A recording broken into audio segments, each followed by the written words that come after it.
Buen día. Hablar de un tema común a veces resulta ser curioso. ¿Qué me quiero referir? Febrero dicen que loco y dicen que marzo otro poco. Y también refieren que enero y febrero desviejadero. Pero hablando de desviejaderos, más que en eso, habría que hablar también del aniversario 102 de la Constitución. Y habría que preguntar si la conocemos. Ese es el tema toral para mí. Todo el mundo habla de la Constitución y hasta decimos que algo es inconstitucional o que va en contra de la Constitución. ¿Y verdaderamente sabemos lo que significa eso?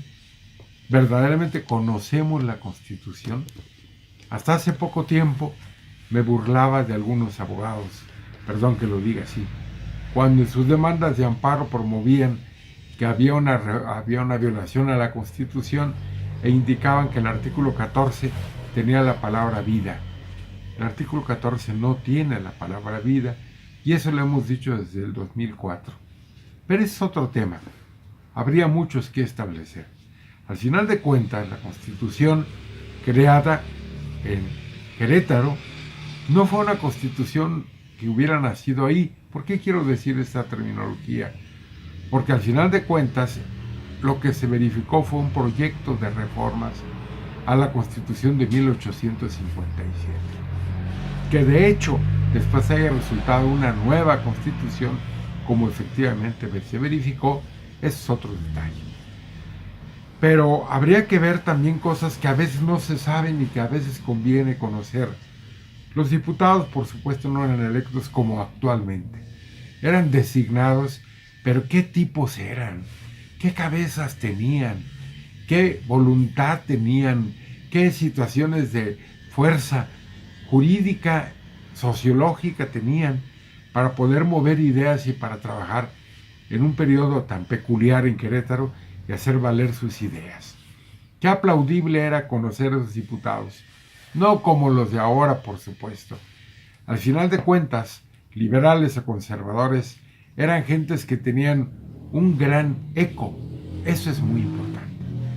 Que don José Natividad Macías, que Hilario Medina, y aparte personajes como Pallavicini, personajes históricos como los periodistas que pulularon en aquella ocasión para llegar a aquel histórico 5 de febrero de 1917 y revisar la cuestión más curiosa para mí. La primera reforma a la Constitución fue el 6 de febrero de 1917, un día después precisamente. ¿Y cuál fue la reforma? Una fe de erratas. Es decir, había habido un pequeño error o un desliz y eso motivó que se modificara. ¿Y cuánto tiempo permaneció sin modificación? Y mejor y peor, ¿cuántos artículos permanecen incólumes? ¿Cuántos? ¿Y cuántos son aquellos que se modifican como si fuera un traje a la medida por cada ejecutivo? Ese es sumamente importante y es prácticamente desconocido. Pero al par de eso, hace 2 años, más bien un poquito más de 2 años, el Instituto de Investigaciones Jurídicas de la Universidad Autónoma de México verificó un trabajo extraordinario. Ese trabajo que denomino extraordinario tiene que ver con un reordenamiento de la Constitución. ¿Por qué? Porque la Constitución parece como si fuera una ley en un momento determinado, como si fuera un reglamento.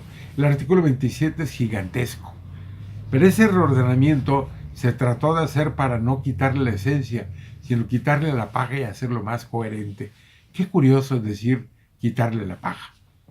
Ese esfuerzo está en el portal del Instituto de Investigaciones Jurídicas, se puede adquirir, ojalá y los legisladores lo conocieran, porque al final de cuentas, como todos los años nos recordamos cuando los diputados les preguntan, oiga, ¿y cuántos artículos tiene la Constitución? No saben que tiene 136. Menos podrían saber cuántas reformas existen, porque deben ser más de 600. Y todavía peor, no sabrían ellos cuál es el artículo más modificado, si no mal recuerdo es el 73 o el 74, que tiene demasiadas modificaciones. Al final de cuentas, esta locución que hago sería para tratar de conocer algo de la Constitución, sobre todo los primeros artículos 20, los primeros 29 artículos, en especial para mí el 29, muy en especial, lógicamente el 14, el 16, el 19, el 8, el 11, para tratar de encontrar la esencia y poder gritar y decir, me tienes que respetar este derecho que tengo desde hace mucho tiempo. ¿Por qué? Porque la Carta Magna tiene que ser un modelo de vida. Al final de cuentas no lo es, porque no se conoce y porque los funcionarios la violentan a cada rato. En Estados Unidos apareció una frase que hiere, que decía que la Constitución es lo que los jueces dicen que es. Es decir, no es lo que establece a la letra la propia Constitución. En este país se supone que la Corte también interpreta la Constitución y de alguna manera ellos son los que la dicen que debe ser entendido por ella. De una manera o de otra, es una norma que tendría que ser respetada, porque al final de cuentas tiene que ser no guardada en el cajón, sino respetada por todos, a pesar de todas las injurias matupinas que tiene López Obrador en contra del neoliberalismo y demás. Tiene que ser una norma que debería ser respetada y parece que no les gusta mucho respetarla. Innovar o transformar no significa necesariamente lo mejor.